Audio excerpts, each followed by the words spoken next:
Alright guys, I'm going to give my testimony to the glory of the Lord Jesus Christ. But I'm going to speak first about the world, the flesh and the devil. And I'm not here to glorify the devil in any way, but I'm here to expose him. And I pray, Lord, that the light of your gospel will shine through the people that read it or listen to this. In your name I pray, Lord. I grew up in Belfast. I was born up in more or less at the Prairie Falls, Springfield, or in that direction. At the age of 8, I was sat in fire, or at the age of 8 I began sniffing glue. I was brought up in it by my parents and I just brought myself up. They disciplined me, like slapped me about, whatever, because I'd taken the rod to me. But at the age of 9, I was sniffing petrol on a back entry. And it was that small, there was a breeze block missing out of the wall, and that's all derelict houses, but it was like one or two of the houses that were people living in them. Luckily enough, there was somebody living next door to this one, and then a load of derelicts for the next road. So we were in sniffing, I went on fire anyway, and the other boy run left me and didn't get help. And I remember squealing, and then I went out, bang. Now you can stand on that in Belfast and squeal all day, and nobody would come out. This wee old woman who my mum had to see after was meant to go to mass that day, but she didn't go for some reason. Must have heard the fear in my voice. She came out into the entry, out, looked down in the hole, and I was just close enough for her to pull me out.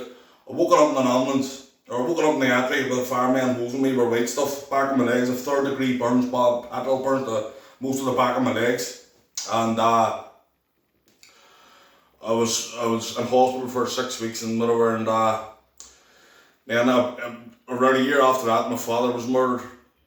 Then a couple of months after that, my brother was taken away and shot in front of me and shot. So I went through a lot of traumatic experience. I went through a lot of traumatic stuff as a young fella. And so my mum, for us, especially me, to get us out of Belfast, she moved to Rosscarver, just especially for me, like, because I was just the right age to know how to get the bus back to Belfast. So I just got back to Belfast. Long story short, I ended up back to crime and just for drinking drugs, stealing back in jail. By the time I was 19, I had 100 convictions on my record. And I was 19, mum left me a wee prayer book in the McGabry, or in the Haybank, and then I got a Bible and I first read it, and that's where the seed was planted. Now, to be honest, I was only reading it because just to keep myself out of jail. Didn't really believe at that time. But then I ended up getting out. I done well for a while, done well for a good while, and I ended up 9 months, stopped praying and whatever. I ended up, the first time I ever cursed my mum behind it with the girlfriend behind her back in my life. A couple of days later, I was stabbed in the neck. I was stabbed, look, if you can see it, I was stabbed in the jugular vein and survived. It nicked it by like a half a millimetre. I'm just going to go into a couple of things. The many times I've been near dead, it's just far too long. So I've been hit in the head with hammers, I've been hit in the head with straplocks, I've been knocked out with brushes, I've scars all over my head, all over me. I've been stabbed 5 times in the back, in the shoulder, in the back again. And the amount of times I've been near dead was scary. But I'll tell you, one time I was out, we were getting chased by cops, like as through like an old people's home, but it was pitch black. We came to this wee wall. I went, "Mare, Danny boy, move," and I jumped over. I still remember now, what's going on here? I still haven't hit the ground yet. 40-foot drop the other day. Snapped my leg, my bone came right out of 3 screws in my leg now. I'm just trying to explain all the times I've near been dead. Also crashed into 60 mile an hour into the back of a lorry. And the only thing that saved my life was, it was a passenger side seat. Police actually said, I was getting chased by the police, they actually says that if you had a passenger, you'd have been dead or you'd have had no legs. And the headline in the paper was, car thief thanks God for lucky escape. But through the years, when I was 22, I always used to think when I was a kid, if I be more bad, maybe the devil will be good to me when I get to heaven, because I sort of believed, didn't believe, but that's what people are convinced. They're going to, the bother to be, they want to have a party in hell. You're highly deceived. Listen, hell is a punishment. There's nice in the teeth, and listen. But anyway, I ended up, when I was 22 in jail, I was reading the Bible flat out, man, and for hours and hours. I couldn't put it down. Jesus was really speaking to me, and that joy. Oh boy, I felt that joy and that peace and that assurance. And I was like a heroin addict, chasing that first hit, and I was chasing it ever since. Up, down, up, down, up, down. In the jail, back to God, in the jail, back to God. But I was prescribed these pregabalin buds for years. And they were the foothold the devil always had over me, because when I got out, I was eating them in handfuls, they always led to more drugs then. But when I was 22, the Spirit came upon me. But I'm going to tell you a bit about the devil here and expose him. I was doubled up with Marty McClanagan. If you get 3 bad reports, you lose your TV. The two of us had a bad report, or two of us had two bad reports each. If we get one more, that's us, we lost our TV, we had to move cell. I got my last bad report and had to put me in with the only file that was in where no TV. 3 nights later, I was getting in the bed, going 3 o'clock in the morning, out on the toilet.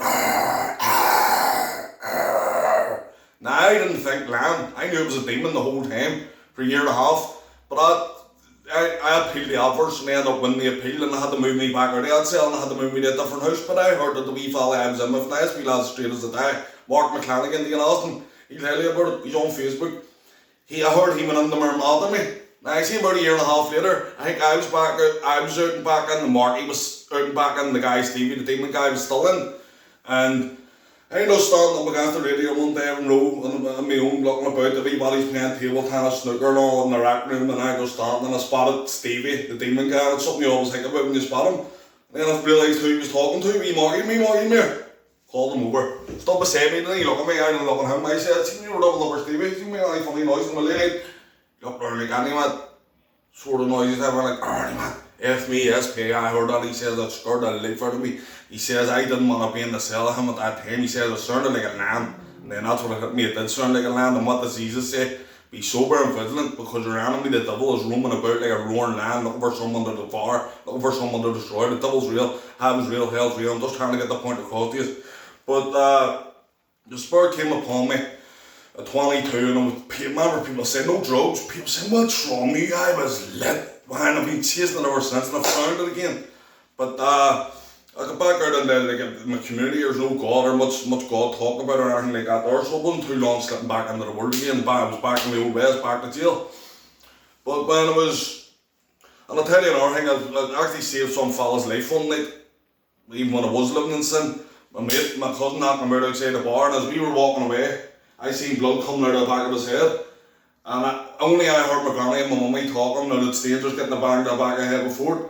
I bent down and listened, he wasn't breathing. And only, lucky for him, I'd read the theory book in jail. Breathe gently but rapidly.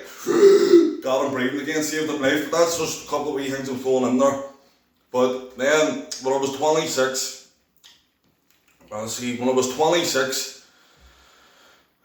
from this night was the change in my life. I was fighting the hardest man, the Ballysillen, people know him, Ballysillen, Shackle, Tom Granger, knocked him clean out sleeping.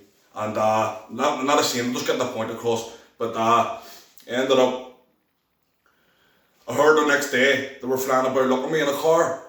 For them, I wasn't in the car, there was 30 around me and flying about looking at me in a car. This was on a Saturday. I wouldn't have been home to Belfast, I was never in Ross Traver, my mum lives. I wouldn't have been home on a Monday. For some reason, I'm at home this day. For some reason, God took me home, and just as I got off the bus, I got up the hill and everybody's getting in the mass. Now, they all know me to be a wee scumbag and a thief down there, and I didn't want to be nowhere near Evans. God brought me in anyway. And the priest told the parable that, the priest told the parable that about the tax collector and the sinner, 2 men went up to pray, a Pharisee. And the tax collector and Pharisee stopped and says, "Oh, I'm this and I'm that, I give this 10% and I'm not even like this other man here." And the tears were streaming down my face, and it says, and the sinner standing afar off, didn't even want to be in their presence, standing afar off, beating his chest, couldn't even look up to heaven and says, "Forgive me, Lord, I'm a sinner." And I knew which one I was. But I was out of jail at this time. I wasn't taking on my own of willpower, I wasn't taking my gambling or my diazepam that were in the drawer in the house. So as I got up to the house, my wee sister was there. It was a Saturday. They were all the wee ones I used to run about with, and then I turned out criminal after that. I didn't want to be with them. Of Cody said, we're all down there, we live on all, don't want to tell me what them, me no. Only I took these 3 hours, and she come back up and she says, oh, do you want me to say here, man, with a bit of Dutch courage, get him up. He come up towards me to go to a coach, we went to a coach, 16 years went to a coach on the bus. Don't know why. The whole 15 of them in wouldn't let me in. And I turned around and would follow Jamie Spencer and go to jail. Wouldn't let him in either because he was barred too. So they said, right, he said, man, round the Balmont, here's me, what's that? It's an our nightclub. So we're round the Balmont. Got to the Balmont, got to the front door. Wouldn't let him in either, wouldn't let me in either because he was with him. Now, if this hadn't happened, I wouldn't be sitting here. So I forgot to say, I took a wee layer of math on the way around in the car and I hadn't kicked in yet. And just as they were telling the two of us to get away, some fella fell drunk and I went to help him up with the bouncer and the bouncer had to make him on in. But when I went in, there was dancing, talking away, talking to people, having the drink, whatever, and there was a couple of wee loyalists who heard my accents, and when your wee man come over to me and he says, the way in the loudness and echo, he said, where are you from? I said, Craigie Road. He said, whereabouts? Or Irish Belfast. He said, whereabouts? I said, Craigie Road. And he went back over to them, all wee loyalist tattoos and all, and he came back over to me and he went, and I went, here, do you know such and such street? Don't worry, sir. Here, me, here, is that where Jerry Allen's Mark McGinnis lives by any chance? Just to let them know I was a Catholic, I wasn't worried about them. And he went back over to them, and they were like, I mean, man, I bounced straight away in that forum, not getting in that forum, and that's the way, that's the way it was. And he ended up, the bouncers trailed me out the back. Then this wee lane of math kicked in. I was sure that every car and they was driving about there, they were going to kill me this week. I mean, proper paranoia. Just nobody know, proper paranoia. I sat there for 2 hours, phoned my mum, my sister and everything, onto the camera. Really paranoid, big lane down out of this place. I couldn't even remember how to get back down, a big dark lane. I sat there for 2 hours, right to closing time, not even knowing there I was sitting there at the closing time. And got to the bottom of the lane, I seen a cop car bang through 2 bottles away, and I was walking the right way, but I couldn't remember how I got into it. Came to the place first time, Bond Bridge, so walking the right way, and to go back to the coach to get the bus back around, but for some reason I thought I came the other way, and I stopped and turned to walk the other way, and as I walked the other way, a fella stopped out in front of me with a Bible tract. Says I was a prisoner for 10 years. I stared at him for about 30 seconds here. How does he know me here? How long a wee second here? He couldn't know me here. All sorts was going through my head. I hadn't been involved. I'd done 10 years in jail. Exactly bar a month or 2 at that time. I was a prisoner for 10 years here. Were you? So was I. Believe it or not. He ended up talking to him all night, lashing rain. I said, right, I'm going to get a taxi here. He was, I'll get a drive you home. He drove me. I says, I live in Oshaber. He says, come on, Ram, listen. Best fella I ever met in my life. I said up my last thing about him. We ended up moving to Bond Bridge and working for him. And ended up, the old devil started to go back. The old devil, after a while, I started gambling. And because when a demon leaves a person, it brings 7 more evil demons with it itself. And I'm not ashamed to say it. I was watching stuff like getting the thrill of the lady boys and gays on the phone. That's how twisted and depraved that my mind was at that time. I was watching nonsense that I shouldn't have been watching, and ended up after a year and a half of working for him and all, and being a Christian. And at the start, then I drifted away. So I gave him tracks out and all the start, and then I drifted away back to the world, back to the drugs. It was always the drugs that done the damage, but I ended up a couple of days before Christmas. I lost all my money in the casino in Newry. He's had right, Mayor Bank got a knife and round all the other one down the corner. Now I had all looked suited up and all, it was the clear one, never got offered, but I told Ran I did something, but I couldn't tell him what it was. And I was down about it. I knew it left God, I knew it upset God, and I was down about it, and I was just in a bad way. And sometimes I went to church, when I went to church for a missed him, and every Sunday he drove me home for dinner at his house. But this Sunday, he drove me back to my house. He said, son, I've had a word from the Lord not to be making my house a den of thieves.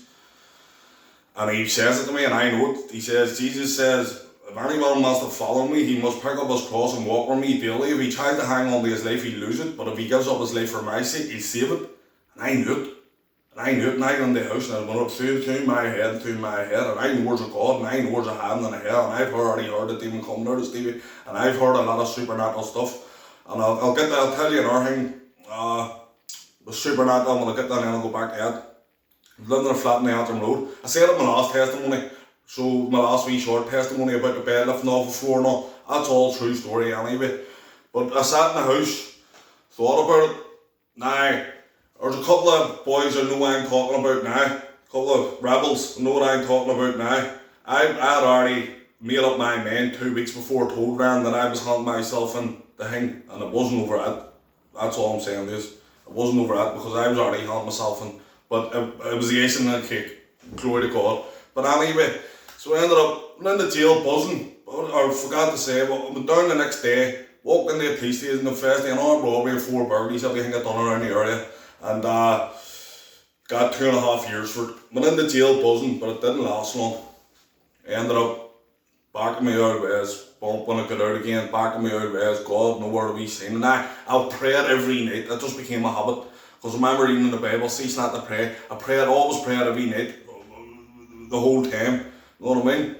And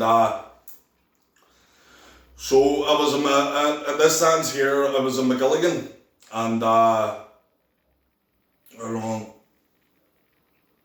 yeah, I forgot to say as well, that all the times that I slipped, the devil got me back. I was doing really good as a Christian, eating my medication like a normie, I meant to eat them, but he always got me through a girl. He always brought a girl along, slid it, and then we're all the good intentions of converting her, but it never happened. I always slid back into the world. It's the devil, that's here, he hasn't got that in me. I tried that one there a few weeks ago, she got told I hit the road. But anyway, and so this time I was in jail. The whole 2-year sentence, I usually have a change and all on, no one in the last few months. But this sentence, I was troubled. I was troubled. One side of my head wanted to go, I'm going to go out, do this, meet her, bang, get the music on. That's what you do, that's what everybody does in their last few months. Want to take this, do this, go with her, do this. Have your all plans and your hope. No music on this time. No. One side of my head saying, what about me? Because I know there's a God. I heard the things that I've seen and I felt the joy of the Spirit, and I've been chasing it ever since.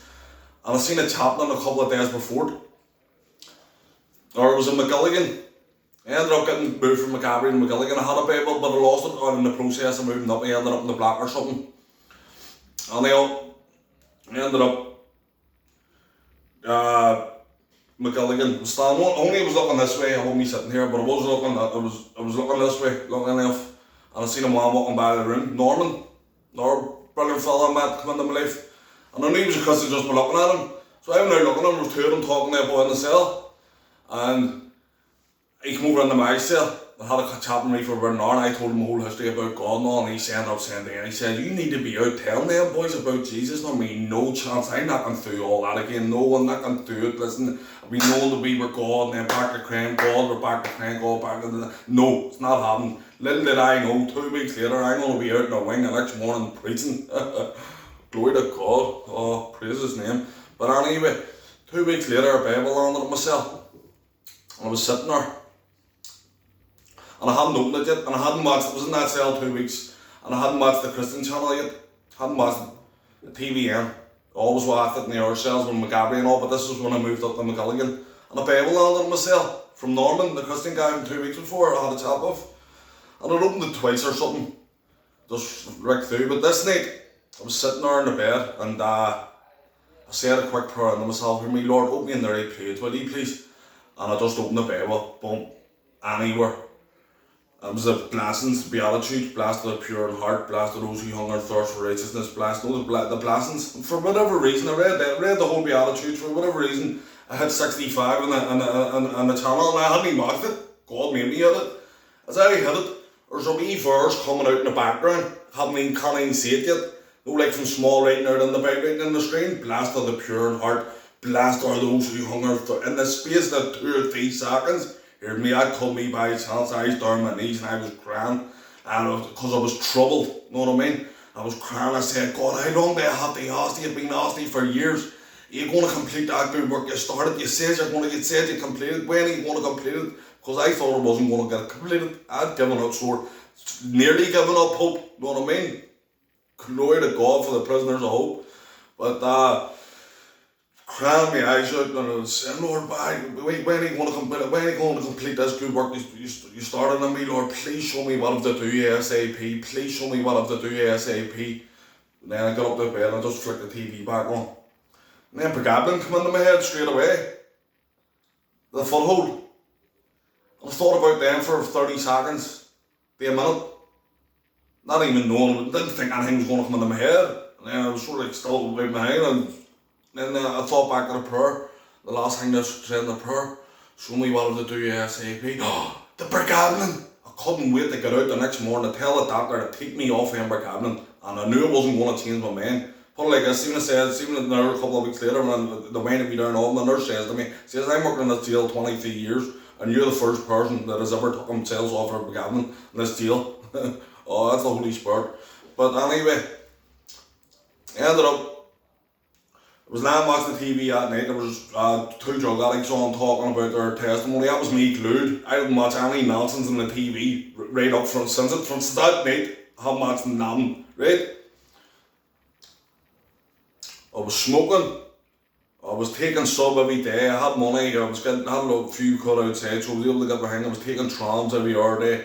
I was taking my own buzz. I was a drug addict, flat out drug addict.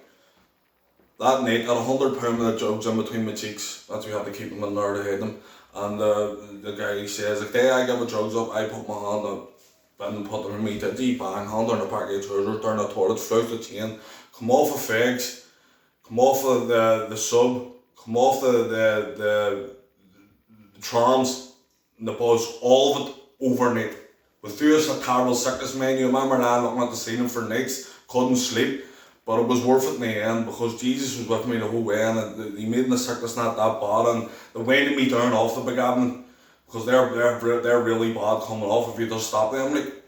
So I'm out the next morning preaching on the wing, preaching in the name of Jesus, and ended up, started off for me Stephen Hardy, me Graham Hall. By the time I left 4 months later, it was 6 of us having a Bible meeting in the cell every night. The screws couldn't believe it. The screws were baffled. The screws were asking me questions about God. A couple of them, your woman kept asking me all different things, and how can you quote this and quote that? Because that's what I forgot to say, I always read the Bible through the years, even when I was living in sin and when I was in jail. I just loved it because I knew it was really God speaking. But anyway, tell you about out in the wing the next morning, preaching, atheist Sean Tate. Ended up, I was talking about the apostles, and I was saying how it spread all over the world, and all. He was saying one of the apostles was okay and all this here, and I explained to me, Sean, listen, see when Jesus died, he came back, give the power, give them his power to go out and do all the things he's done. Now, we were talking about a couple of other things, but I says, here, mate, watch, put my hand on, look the other way with the Bible, mate, tell me when to stop, bang. Jesus sends out the 12, headline, here he was, flicking through the Bible to see what the pages the next to him. That was a Martin Doc cell. Martin Doc said to me the next morning, LP doing me, and Martin's 40, but he's only like a 13-year-old. And as I was doing, I put my hand on him, I said a prayer, he put it in, he says, Sean, I used to put the money in the boxes I'm a Christian, I used to put the money in me Martin's shoes.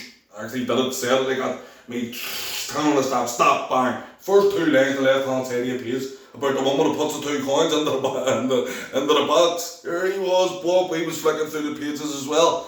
But for the first time in the history of that jail, a prisoner, a prison officer, the SO, let a prisoner take a meeting. I'm out 5 days after, preaching, praying in front of 20 prisoners, told a story of it when I first turned away from God when I was 19. He ended up in McGabry and I was doubled up with a fella. When I got into the cell, he was a proper Christian, he was in the Bible every day, he lived in that Bible and fasted for day after day, fasted for day. But what I always spoke to him, answered about God, but one night I overspoke him when they were talking about it, and bang, the TV went off, come right back on again. Me, what? I was shaking me, what are you at there rapping? He just went, God wants you to listen. Now, I told the story at the meeting that day. See, 10 o'clock that night, and I know it was something to do with me. I had 4 in the remote. Nah, not even up near 1, never mind the off button at the other side of the remote, my TV went off. Didn't think nothing of it, I turned it back on again. Boom. Now, I forgot to say, the atheist, he went to the meeting to try and obstruct it. He was 3 cells up, Sean Tate, but turned back on again. 3 seconds later, let it go, boom, right back on. Confirmed Marigal by the SO of the house to the chaplain, Norman asked him. I bang 50's wall, 50, your TV go off for. Alright, come back on again. Alright, as soon as he said in the background, fall down, so mine. All the TVs in the whole land went off, boom, come right back on again. We Joe McMullen went asleep early. He went asleep early. And he was lying there, as he says, was lying there asking my TV come on. Glory to God. Just because I stood up full of spirit, praying, not a bit of shame. No, but don't be ashamed of Jesus. He says, if you be ashamed of me, I'll be ashamed of you. But then I got out. I was actually going to my mum's. That's where I was going. I was going to my mum's. I'd already told my parents, and they asked me, it was just not a reaction, why are you going to your mass? But I was a Christian at this time, I didn't pray about it. Then I started to pray about it, and I said, tell my parents, phone my parents and tell them I might be changing my mind, give me a couple of days to think about it. And the night before to go down and see them, I prayed a prayer, me Lord, show me in a dream or something at night. Show me, give me a direct dream to show me where I have to go. See, in the middle of the night, I woke up about 3 o'clock in the morning, I was booked into this hotel, this hostel, or a hotel on my own. I think it was a Bunbourne somewhere or something, but it was very modern. And this is a brand new building, but it was on my own, it was dead striking, it was on my own. But I woke up the next morning, I thought about it, here me hotel, hostel, it's the same apartment ladder, here me, God saying going to the hostel. So I went to the hostel, come into this hostel. For the first 5 months I didn't come out of my room. I seeked the Lord in my room. I read the Bible all the time. Like Jeremiah 15:16, he says, your word came to me, O Lord, and I had it. It was my joy and my heart's delight. I did not sit in the company of revellers. I never made merry with them. I sat alone because your hand was on me. So, and to be honest, I was having to be all drink half bottle. That was months ago, and I prayed, Lord, I'm weak in that department. Give me strength forward. I haven't drunk in 8 months. I haven't taken nothing. I did have an ear infection, and I couldn't get no proper painkillers for it, and I had to take a bit of Subutex. But that's been it, basically. Still off of fags, off of drink, off all the drugs. Jesus has set me free from everything. Now there's a fire in this hostel. There's people getting saved in this hostel. A couple of people, loads of them. There's been a seed planted in every room in the hostel, put it like that.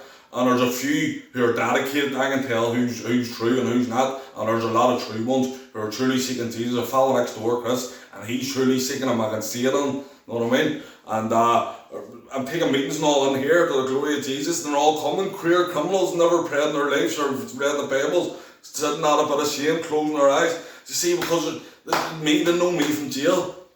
And they respect me, and the reason they respect me, the reason why Jesus chose me was, well, I don't like to say it, but listen, I'm not turn the cheek now, but I was literally the best fighter in Hayback, McGabry and McGilligan. Without a doubt, you asked anybody, I'm ashamed of it, but I was literally the best digger and the hardest man in the 3 jails. Why did Jesus pick people like that? Why did he pick me? Hundreds of people in there, I don't know them. I've heard about like after and all, but they know me. Why does he pick me? People like me?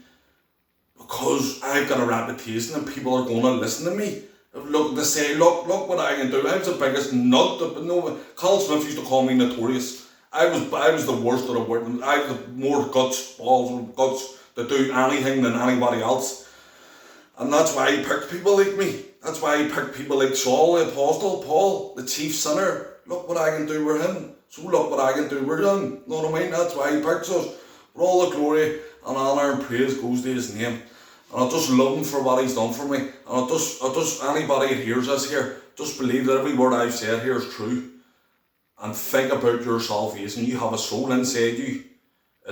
You've 70 to 80 years if you're lucky. What's that in the light of millions and millions of years of eternity? It's like a split second. You have a soul inside you. Your soul, once you die, your soul is going to go to heaven to be judged. You're going to be judged for what you did and what you didn't do. And if you reject Jesus, if you die without Christ, you're going to hell for all eternity. That's it. Jesus says it. Lots of church don't speak about it. Don't want to scare people away because they're looking at there. But a true church will tell you the wrath of God and the love of God. So I just hope you have been encouraged by us. And I pray that you will read your Bibles. Listen to Jesus. In the beginning was the Word, and the Word was God, and the Word was with God. In the beginning was Jesus. See the whole book. I know it well. See the whole book. From the first word to the last word to Jesus. Jesus, Jesus, Jesus, Jesus, Jesus. He was the Word. The book was wrote even before the Word began.